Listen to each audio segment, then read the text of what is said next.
eu vou apresentar então o currículo do professor.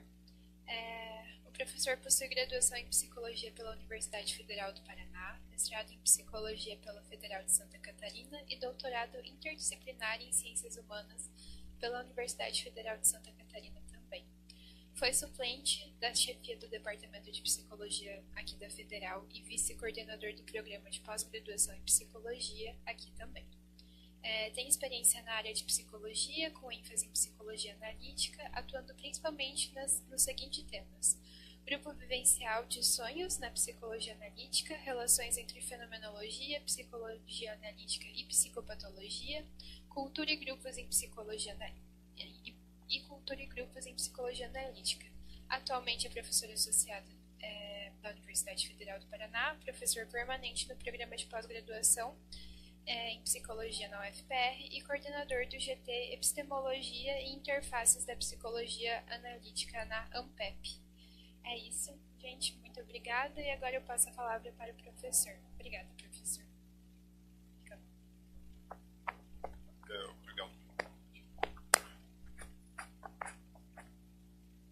Eu vou ser um pouco da área de epistemologia.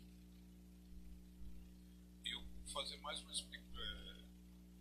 trabalhar mesmo com os efeitos atuais um pouco na psicologia analítica. De forma geral, como é o texto aqui, inquietações sobre as implicações das transformações e culturas contemporâneas na psicologia analítica. Ficou um texto bem genérico, ficou um título pomposo, né, bem genérico. Na hora que eu começava a abrir cada vez mais as questões. E daí eu estou ainda na fase do contexto da descoberta da justificativa, né? Normalmente a gente apresenta o texto no contexto da justificativa.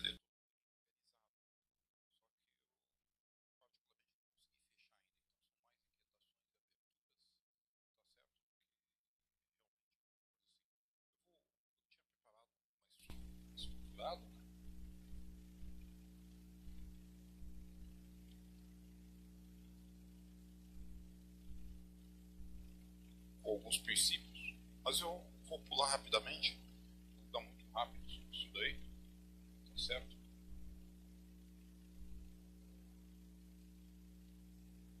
Acho que é a distância.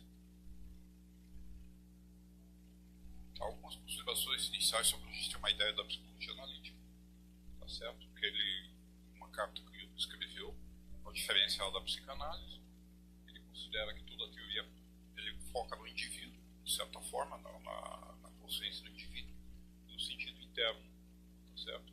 Então, toda a teoria psicológica, na realidade, também é uma confissão pessoal. Não há neutralidade nisso, a objetividade desse aspecto de parte com a fenomenologia é uma construção a posteriori, certo? E dessa forma, o nosso foco é a realidade construída pelo sujeito, uma realidade psíquica, só que vai ter ali que seja esse psíquico aqui, ele funciona muito mais como um qualificativo do que realmente como uma coisa descritiva, tá certo? Então o que se considera verdade, de certa forma, é uma verdade fenomenológica que de alguma forma faz sentido em todo o sujeito, que reflete uma determinada parcela da realidade psíquica. Rapidamente, as teorias psicológicas, de certa forma, então, como elas têm influência, as pessoas se movimentam, se vinculam a elas, estudam, se motivam, elas refletem, elas têm uma certa, abre aspas,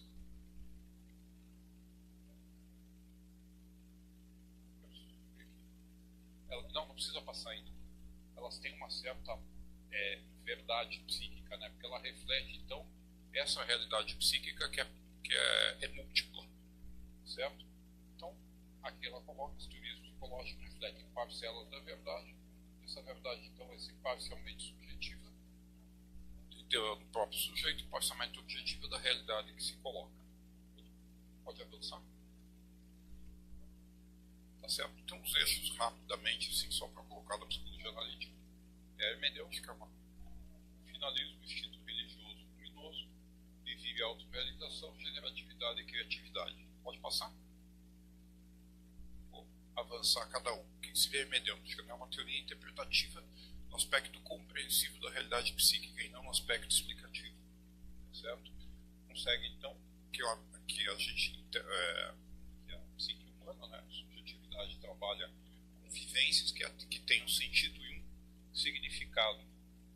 certo? E esse significado emerge exatamente da dialética entre a consciência e o próprio consciência que a gente está colocando no egóico. Tá?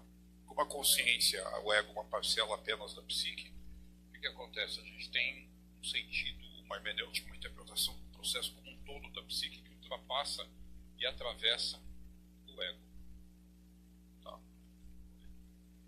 Tá certo? Finalidade, que significa esse processo. Contrariamente a uma ideia apenas de causalidade, incluindo também no campo da fenomenologia com alterações, né, a gente incorpora que o processo psíquico ele tem um sentido.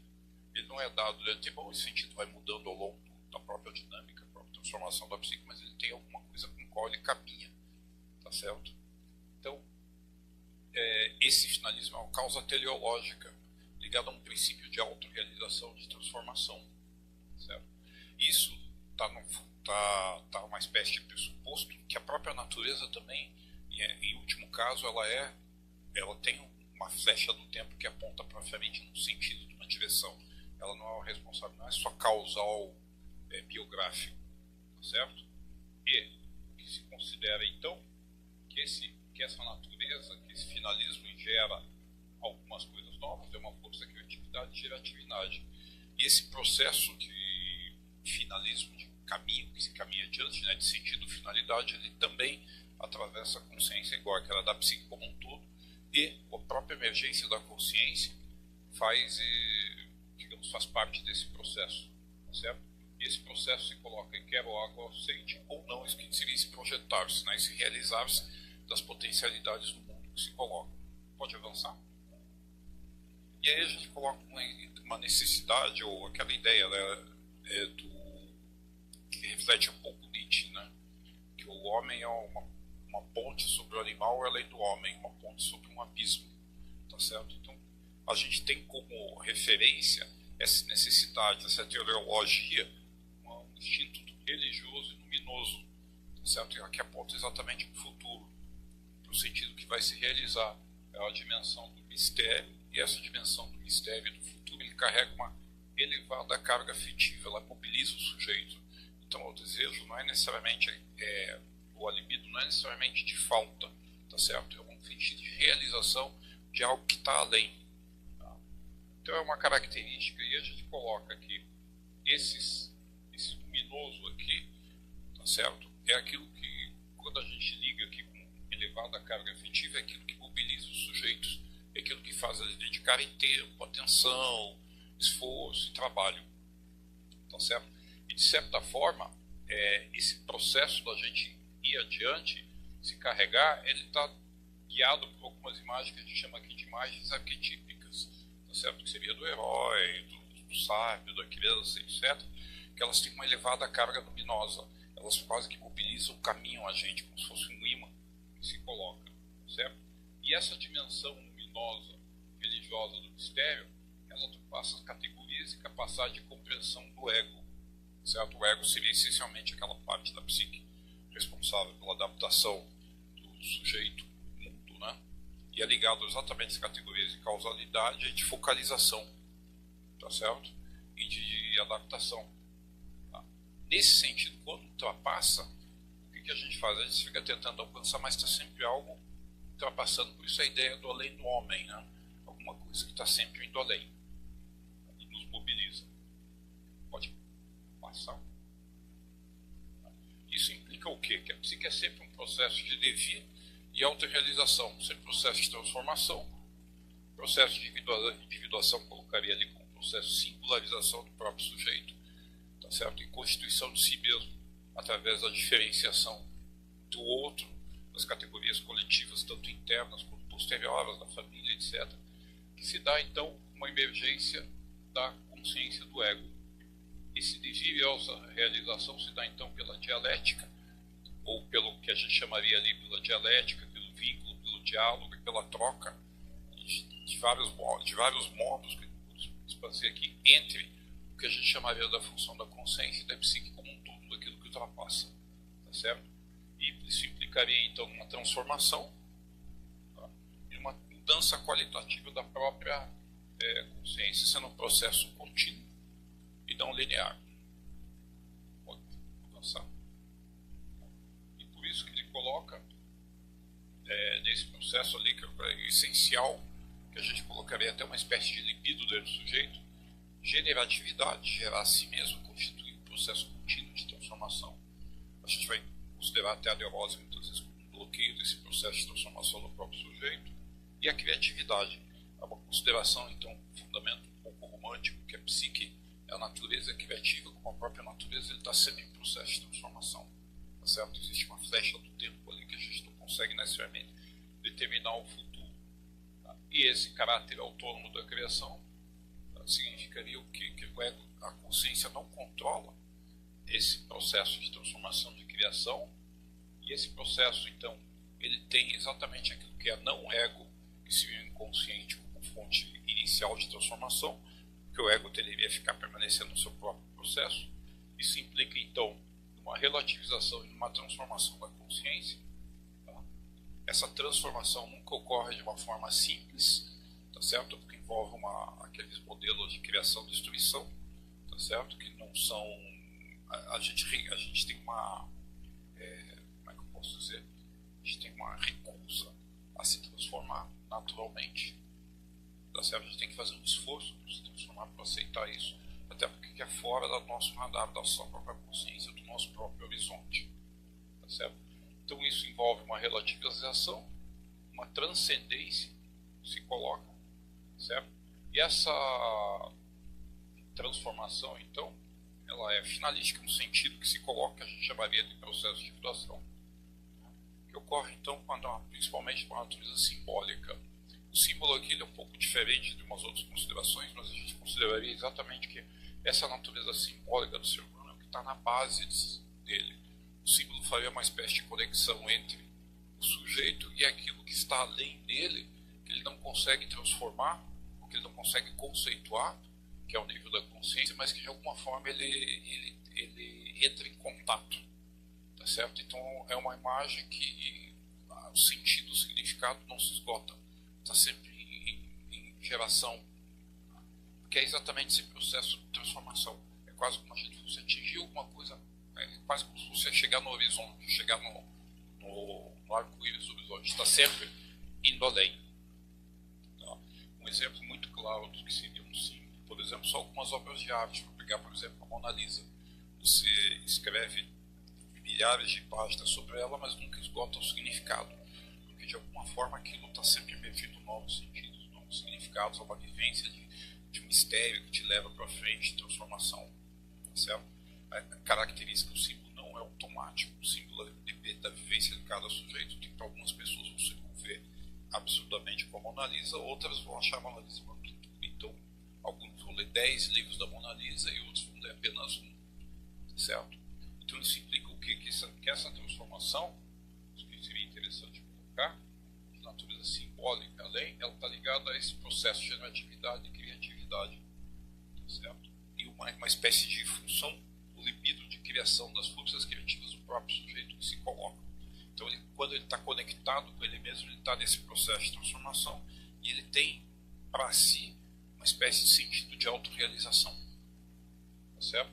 Um exemplo por isso que a gente colocaria o símbolo tem um significado inesgotável no campo do metafórico, da vivência, e o signo seria o campo da consciência, da relação. Obviamente, essa transformação é o que a gente procura na função terapêutica e de síntese, digamos, ou de colocação. Desse processo, o indivíduo está, então, simultaneamente dando forma, ou se colocando forma a si mesmo. Pode avançar.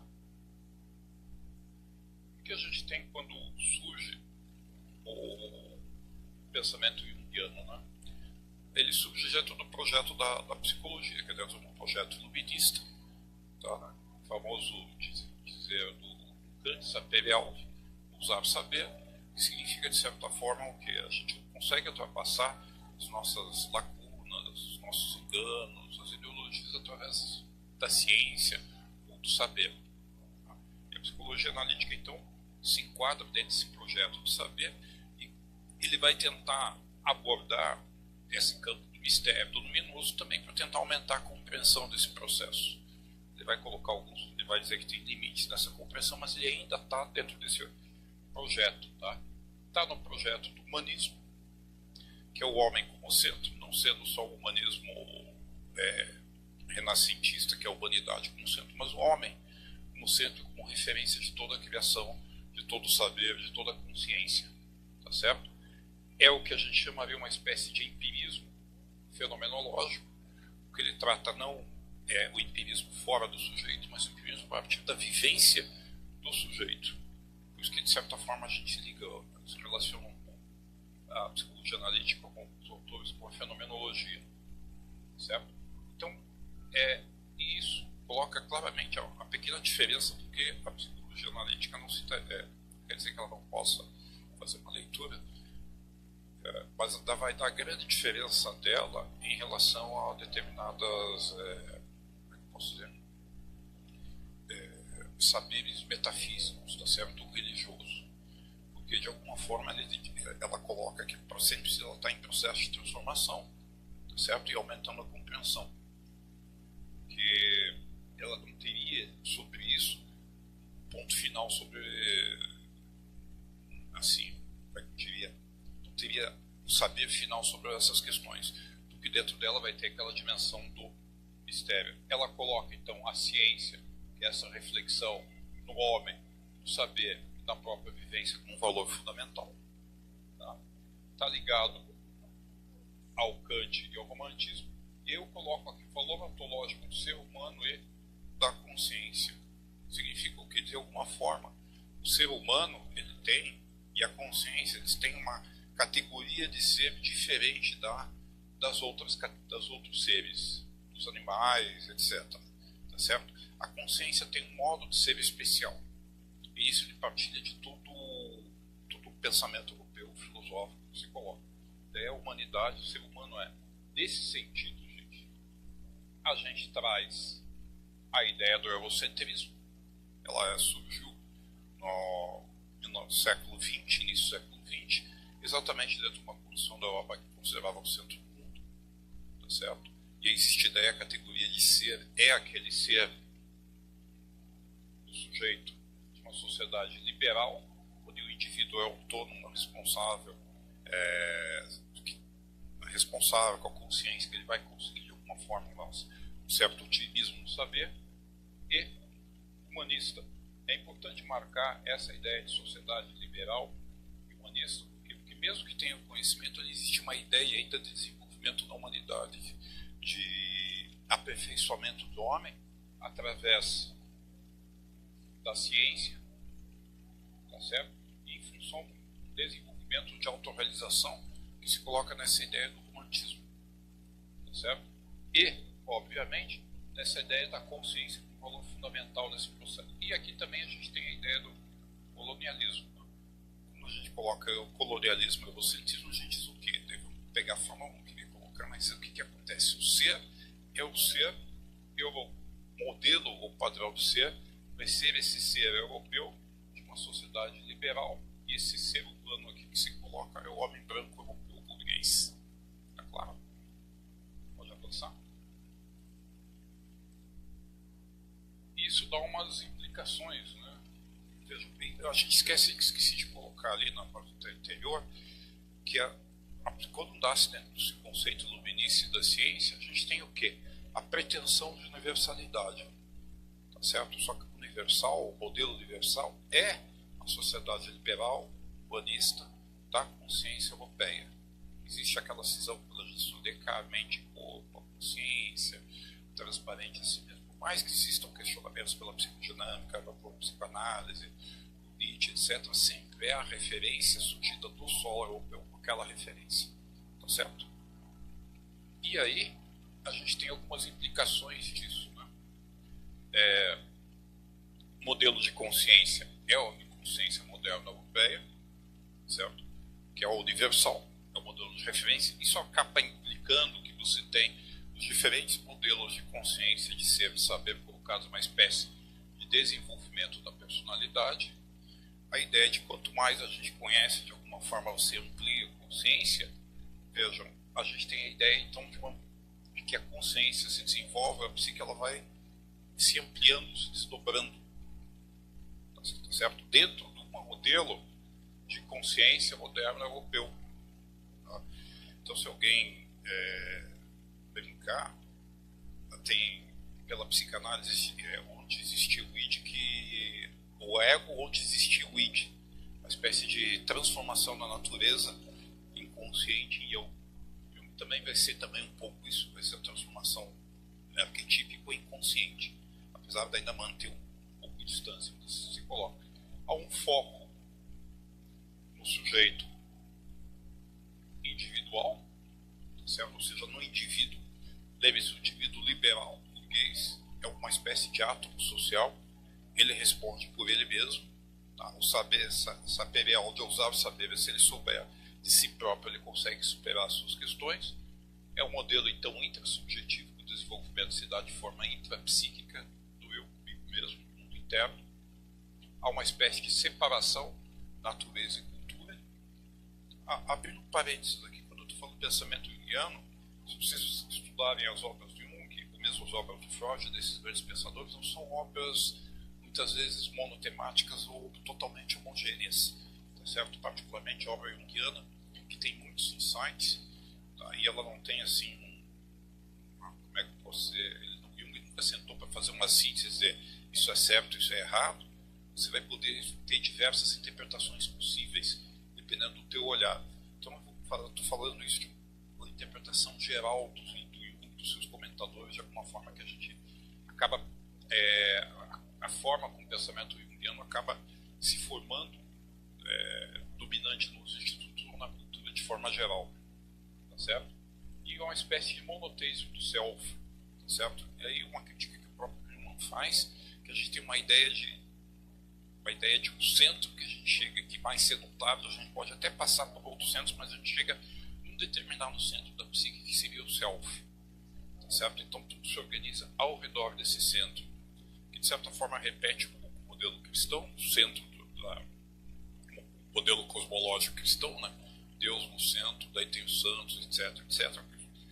O iluminismo repetindo no centro a consciência, ali a gente coloca o self, certo? Por isso que a gente coloca um modelo, então, de busca, uma psique organizada, de certa forma uma estrutura, uma harmonia, tá?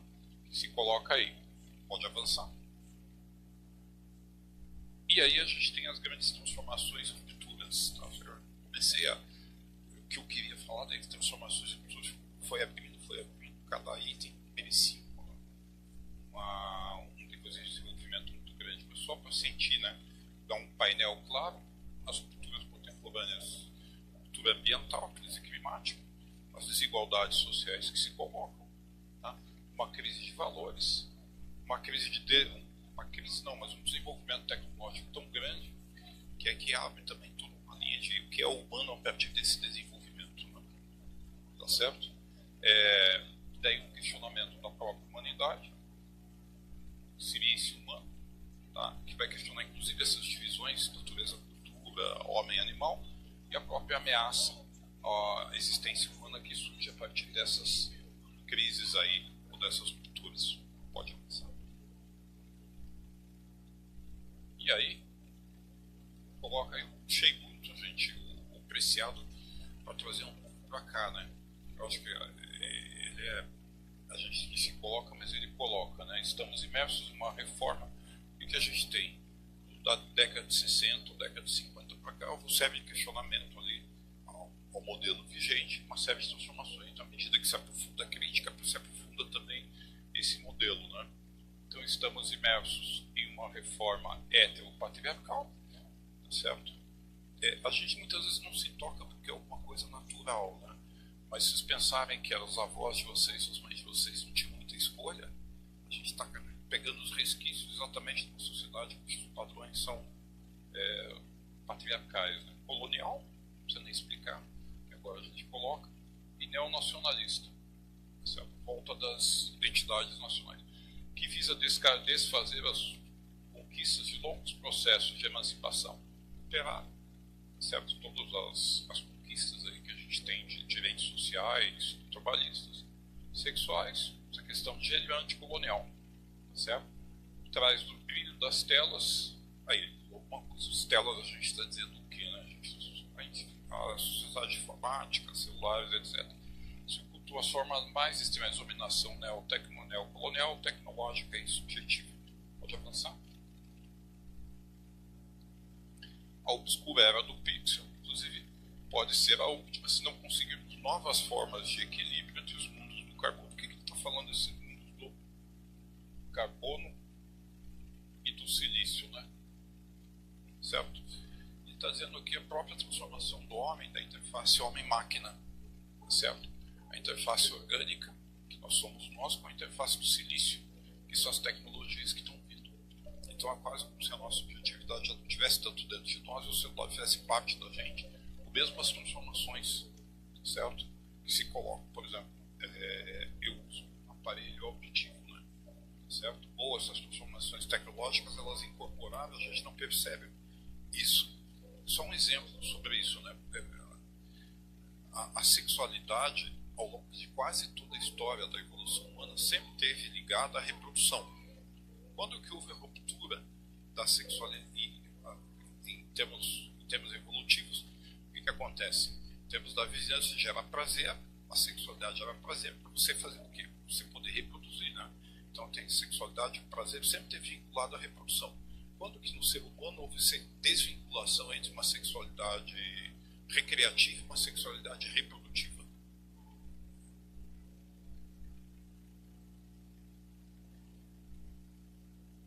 Década de 60, invenção da pílula, disseminação dos métodos anticoncepcionais, gente. Até a década de 60 era básico na natureza você não ter a sexualidade recreativa mais cedo, mais tarde, implicar numa reprodução. Então, existiam controles. A tecnologia fez o quê? Ela desvinculou, ela autonomou, né? Criou de forma, autonomizou a reprodução da recreação. Entendeu? Então você começa a ter todo valores e processos sobre emergência de sintomas, valores que se colocam ali. Outros exemplos dessas transformações é a própria transformação da questão de gênero, né? A questão de gênero significa basicamente o que? O gênero social é características, como é que a gente chama? Características sexuais primárias, né? Que a gente consegue ver sem problemas. Homem, cabelo, barba, etc. E mulher daquele jeito. Quando que a gente começa, e toda disformia, como é que a gente diz? Toda disformia de gênero é tratada como bloqueio na realidade, né? Se eu sou o Carlos, mas eu me sinto mulher, é porque eu não aceito a realidade de que eu sou homem. Entendeu? Então eu tenho uma psicose. O que acontece hoje em dia? Até a própria tecnologia do desenvolvimento permitiu a gente fazer o quê? A gente vê o próprio organismo, a separação dele do funcionamento interno, a questão do desejo, do funcionamento cerebral, e poder fazer inclusive uma transformação de gênero. Entenderam? Então isso são características novas que de alguma forma a gente não conseguiu ainda, de uma forma muito clara, incluir no nosso pensamento da psicodinâmica.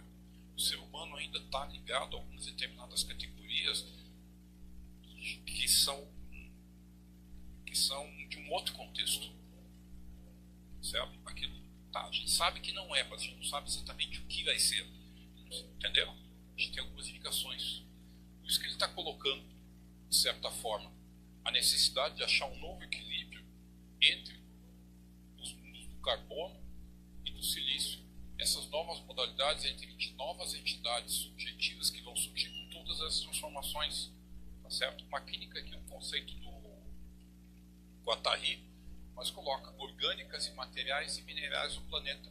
Essas transformações, a gente sempre também, uma outra questão que a gente coloca, o homem sempre parte da natureza, assim, a geologia, né? Uma nova idade, né, moderna, né, que é o antropoceno. Implica o quê? De certa forma, a natureza sempre foi colocada como algo ilimitado e infinito. Né?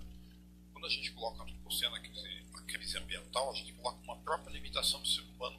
O antropoceno implica que a era geológica ela é transformada pela ação humana. Certo? Isso, de certa forma, a gente não considerava. A ação humana, de certa forma, é limitada. A gente começa a considerar a ação humana da consciência capaz de fazer uma transformação na própria natureza humana, que está um pouco além daquilo que a gente consegue perceber, tá certo? E consegue transformar completamente o próprio planeta. Né? Pode avançar. coisa que se coloca, né? E o contexto contemporâneo, né? É o famoso, se coloca claramente o neoliberalismo. Veja, a gente surge com a psicologia dos valores humanistas, valores liberais. Eu lembro quando eu estudava psicologia, a gente não fazia psicoterapia só que estava doente para curar um sofrimento psíquico ou para curar. A gente fazia muitas vezes exatamente porque queria viver melhor, queria ter maior realização, achava que era importante, tá certo? Essa transformação. No contexto neoliberal, você perde essa ideia do ser humano e você coloca o quê? Tá? Esse sujeito neoliberal, ele assimila e incorpora na sua própria construção valores e ideologias do mercado, tá certo? Os valores do mercado são os valores da demanda, da oferta, da alocação de recursos de uma forma mais eficaz e eficiente, tá certo? E a consideração do centro, aprofundamento, de certa forma, do próprio sujeito, da individual. Então, configura uma nova subjetividade. Laval fala muito sobre isso. Tá? A gente tem uma crítica, mas ainda é complicado. E aquela fala da Margaret Thatcher: a sociedade não existe, o que existe são os indivíduos. Então, de certa forma, você elimina toda uma série de categorias aí, de campos da realidade, para se focar no indivíduo. Se a gente ligar de onde veio a psicologia, com sua foco da ideia de que a psicologia surge então como uma ciência que seria uma espécie de física das ciências humanas. O que é física das ciências humanas? Porque a gente vai reduzindo sempre do mais complexo para o mais simples. Na sociedade, o que é o mais simples? O indivíduo. Se a gente souber como o indivíduo funciona, automaticamente a gente vai saber como a sociedade funciona, que é mais ou menos o que tem na química. A gente sabe como o átomo funciona, a gente vai saber a composição, a combinação dos materiais. Por isso a ideia de um perfil intersubjetivo. E a ideia daí do sujeito neoliberal do mercado é o quê? Interesses que coloca. Os indivíduos buscam apenas os seus interesses e são governados por eles. Daí existe aquela revista Você S.A., não sei se alguém lembra, mas o sujeito passa a se considerar então uma espécie de empresa, certo? Você vê onde que você vai investir seu tempo, seu dinheiro. Eu não sabia, eu tinha um desconforto com o Betão. Eu tinha um certo desconforto com o mestrado e tudo. Mas aí a gente começa a perceber que a transformação dos interesses da pessoa, muitas vezes, 30 anos atrás, de mestrado não era uma carreira, não era uma opção muito clara. As pessoas iam porque gostavam de estudar, porque desenhava acadêmica, entendeu? Hoje em dia as pessoas, conversei com o não. Tem até um aluno, já saiu, ele fala: não, eu quero fazer mestrado porque eu devo poder cobrar mais. Entende? O mestrado faz parte dentro do investimento.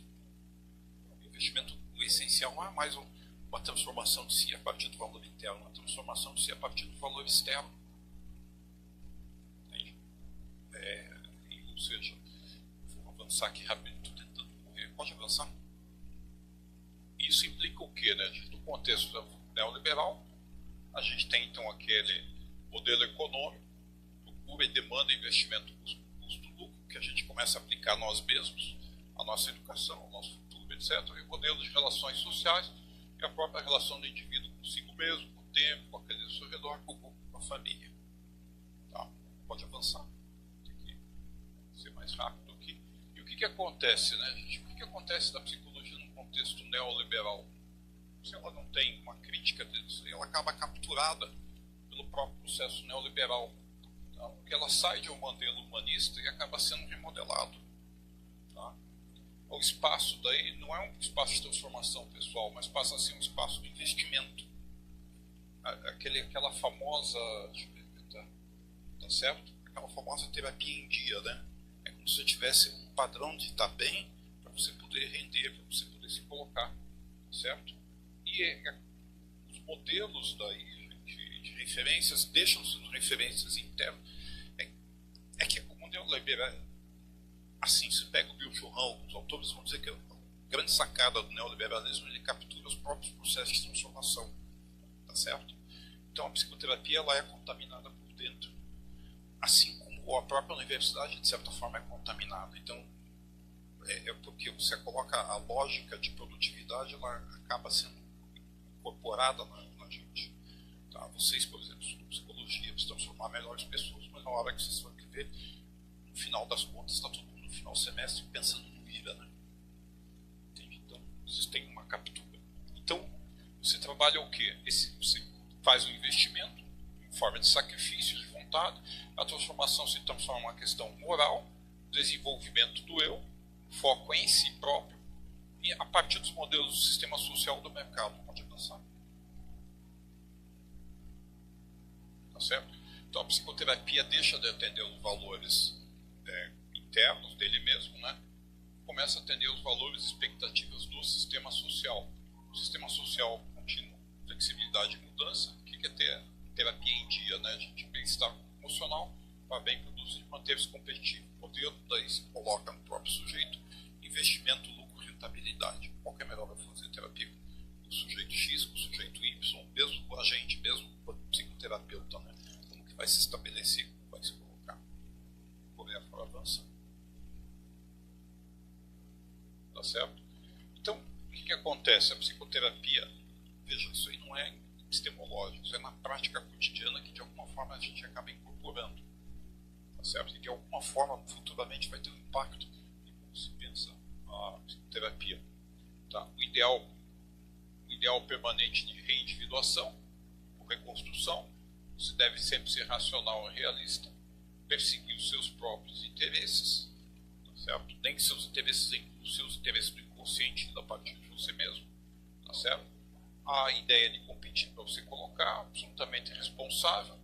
A psicoterapia, a transformação vai ser uma manifestação de liberdade individual, tá certo? E uma obrigação gerada, é quase como se a sociedade não pudesse manter o bem-estar coletivo. Então você vai fazer terapia para você poder se colocar, ou se manter, ou poder lidar com os problemas atuais. Eu não quero avançar muito nisso, começa uma onda, uma larga avenida, né, gente? Mas a psicoterapia, então, ela surge exatamente como um mecanismo de adaptação social, tá certo? Mas a adaptação não é mais fora, é uma adaptação da própria subjetividade. É o que o Foucault vai falar de uma espécie de micropolítica, né?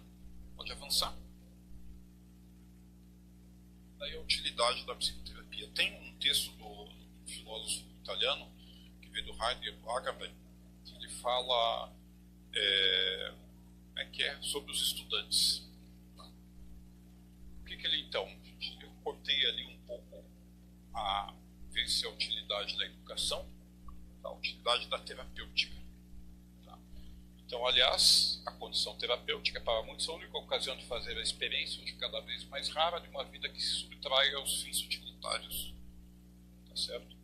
Por isso, a transformação dos consultórios, ele vai dizer assim, né, gente?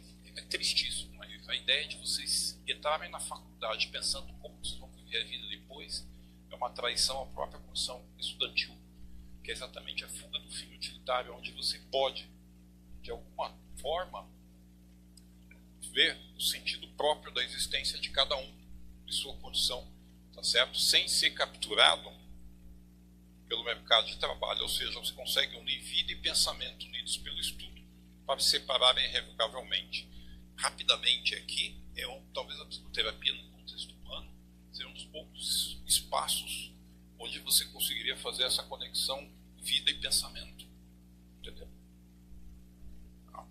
Quando você coloca a psicoterapia dentro de um fio utilitário, que é tipo diminuir o sofrimento psíquico, fazer isso, fazer aquele outro, você tira essa conexão e de alguma forma você trai o próprio processo.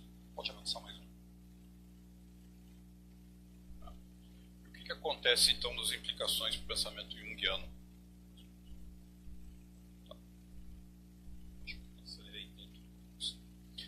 O pensamento começa a surgir então, a racionalidade e o eurocentrismo presentes no próprio pensamento junguiano.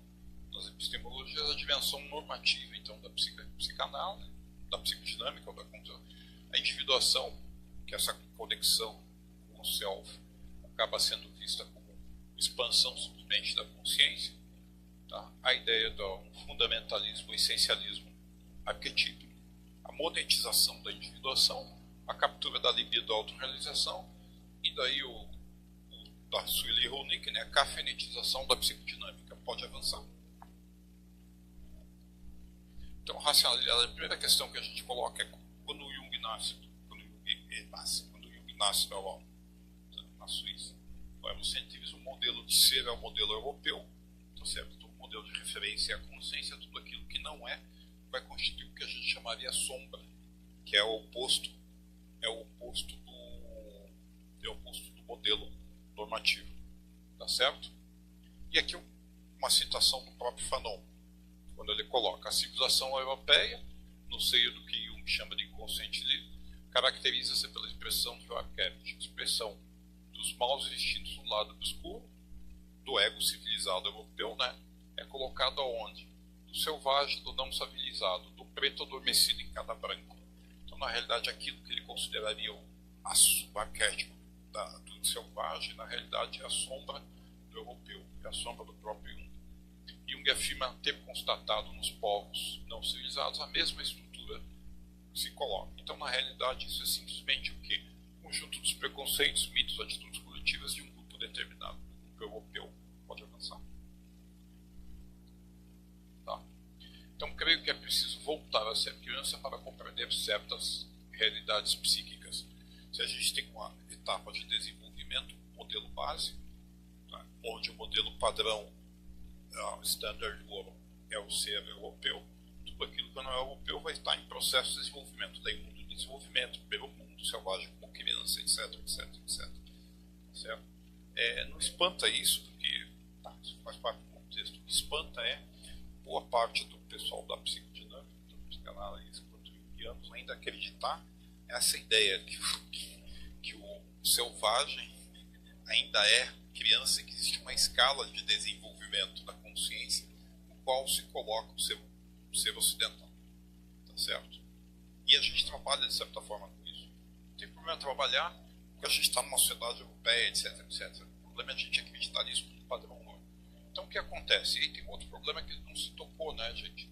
Quando por isso que ele coloca, esses pretos é o princípio do mal, da sombra, né? Porque o seu bem e o ser são sociedade europeu, aquilo que se coloca vai ser os outros não. Aí vocês leiam aqui. Mas o que eu ia dizer?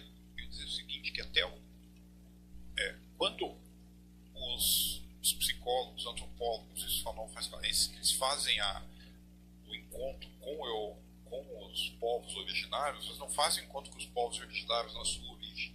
Eles se encontram com os povos originários já colonizados pelos europeus. Entenderam? Isso dá uma diferença muito grande de vínculo, etc. Isso é uma coisa que a gente tem que ver. Pode avançar. No segundo momento, então, a individuação como expansão do eu. Tá certo? O crescimento da consciência. Vocês vão sempre ver, quando vocês veem a ideia que tem a individuação como processo de aumento da consciência. Tá? Na realidade, a individuação, o primeiro processo a gente diz que a primeira etapa da individuação é o contato com a sombra, ou seja, uma queda. Uma sociedade neoliberal, a queda é vista como se fosse uma falha. Então a individuação vai ser vista pela pressão neoliberal, não no seu aspecto de queda, de contato com a sombra, mas no seu aspecto de possibilidade de ser mais sábio, mais terapêutico, mais equilibrado, tendo acesso a uma realidade misteriosa, etc, etc. Tá certo? Então você faz, na realidade, acaba fazendo uma dimensão, um reforço da dimensão narcísica do sujeito. Pelo amor de Deus, gente, existem umas escolas do inconsciente, entre em contato com o teu arquétipo, não sei das quantas, aumente todo o poder. Esqueçam, tá? Isso aí, pelo amor de Deus. Tá? Isso, na realidade, traduz, então, a instrumentalização do inconsciente do arquétipo e essa fantasia do próprio desenvolvimento pessoal. Tá claro? Avança. Isso implica o neoliberalismo. O que ele faz? Né? A gente faz uma adaptação à sociedade. Tá? Se a gente coloca veja, a essência do ser, entre aspas, do ser humano estaria colocada nesses núcleos que estão além, seriam os arquétipos. Né? Se você não tem uma crítica, ou pelo menos um certo distanciamento em relação a isso, você vai considerar facilmente aquilo que você entra em contato com você como uma espécie de essência humana universal. Certo? Você faz uma naturalização da subjetividade constituída naquela sociedade, ou seja, a naturalização daquela configuração arquetípica ou daquela configuração subjetiva que você se colocou. Tá certo? Essa naturalização significa o quê? Tomar como universal, eterno e atemporal aquilo que é histórico, contingente e transitório. Então, os arquétipos ali, eles são tomados como essências, tá certo? E essas essências acabam fazendo uma confirmação, uma validação, entre aspas, psicológica dos valores, estruturas e normas dominantes, tá certo? Então, vocês vão ler ali autores que vão usar isso para confirmar, mas na realidade eles estão fazendo uma espécie de torção em cima do ego para confirmar, porque o arquétipo ele é sempre um processo de transformação, por isso que eu coloquei muito aqueles princípios, entende? Porque o processo de individuação não é uma coisa finalizada, é um processo sempre de transformação, de destruição, e sempre que eu faço o ego. Então a individuação, ou a própria emergência dos arquétipos, ela sempre é um questionamento, uma relativização da própria consciência, dos modelos que se colocam para entrar em contato com a própria sombra. No fundamentalismo arquetípico, o que acontece? Os arquétipos estão tomados como essências, tá certo? Eles são naturalizados e eles acabam, por um acaso, confirmando as normas sociais. Então, aquela ideia da essência da mulher está na ânima, a essência do homem está no ânimo, aí você só pode avançar. E há um esquecimento, então, desconsideração, campo sociocultural e suas dinâmicas. Isso é uma lacuna no próprio pensamento do Jung, até por conta da época, porque ele estava no contrário em muitas locações. Você reduz toda a interpretação à própria consciência do indivíduo. Certo? Você esquece todo o campo social, cultural, por aí afora. Pode avançar. Tá? E daí, né, gente, ocorre uma espécie de monetização da individuação. Tá? Porque a grande sacada do neoliberalismo é ele agregar dentro de si da sociedade, os próprios processos de transformação dela. Tá certo? Inclui na dinâmica social a monetização dos seus próprios processos de transformação. Então ocorre o quê? O processo de individuação ele acaba seguindo as leis de mercado. Tá? O modelo, em vez de expansão da consciência, que é um questionamento, uma saída, etc., ele acaba sendo o quê? A capacidade de questionamento é individual, na medida em que você consegue se adequar aos valores e normas sociais mais amplos. Tá certo? Então a individuação começa a estar relacionada com a capacidade de você se adaptar e se realizar socialmente. O psicoterapeuta, como diretor desse processo, né, ele deixa de ser um indivíduo que a serviço da psique, né? Só que esse serviço da psique é um serviço de uma psique neoliberal, né? Vai ser bem pago por isso, obviamente. E o processo acaba sendo adaptação social e realização. Pode avançar. Certo? E essa monetização daí é feita exatamente por essa captura da libido de autorrealização, de realização do próprio sujeito. Uma diferença para do Jung para Freud é que a energia psíquica para Freud, a grosso modo, tá, gente? Pelo amor de Deus, Freud tem uma longa obra muito complexa, então predominantemente sexual. Para Jung seria muito mais amplo, é um processo que moveria o indivíduo, seria exatamente esse processo de autorrealização, de transformação pessoal. Então, o que o neoliberalismo faz? Ele captura essa libido de autorrealização, seria, nas palavras do Sr. Henrique, tá? Esse processo vital, e transforma isso numa capacidade. Então, o sujeito acha, ou sente que se está se transformando, mas ele está sempre nesse processo de revival de si mesmo, né? Entende? A grosso modo, essa libido de autorrealização, por exemplo, faz as pessoas quererem subir montanha e pagar R$5.000 para subir montanha, entendeu?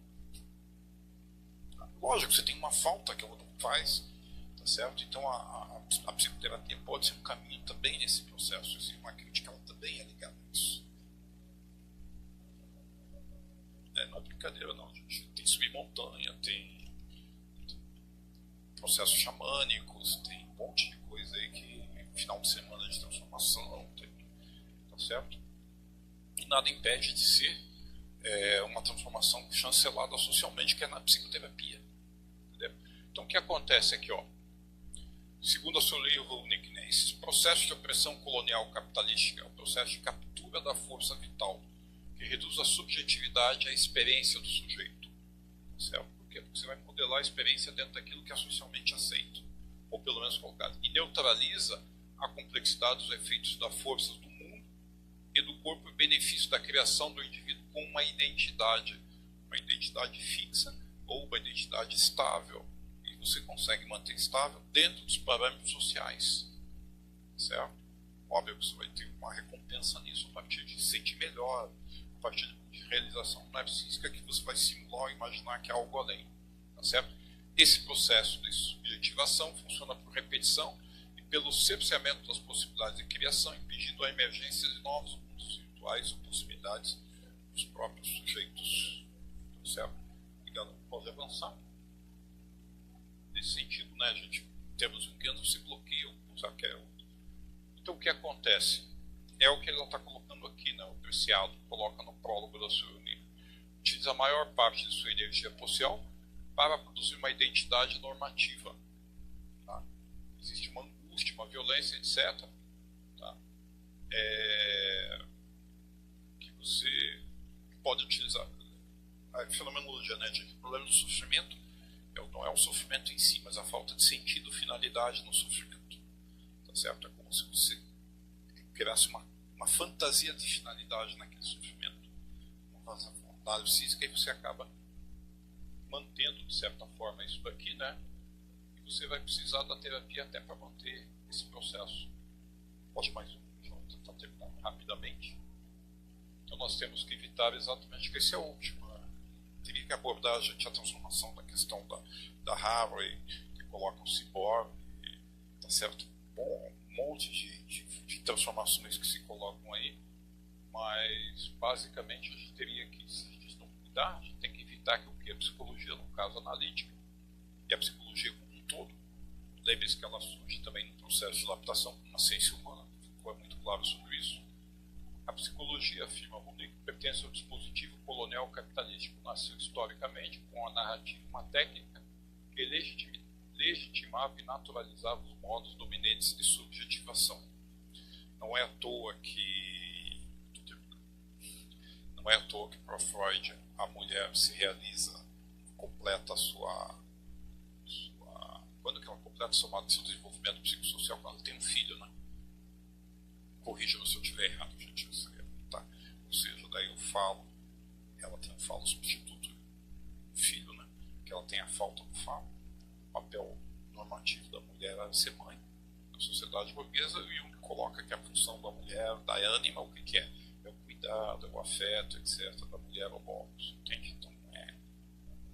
Então, eles ultrapassaram a sociedade com diversas coisas, mas você tem que tomar cuidado, senão você é capturado por esses colóquios, tá?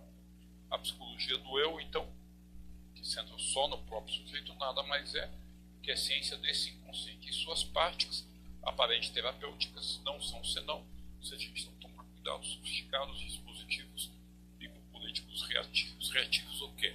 Aquela libido, aquela revolta natural do sujeito se realizar, vai ter uma reação social, ele vai se adaptar pela psicologia, ou seja lá o que for.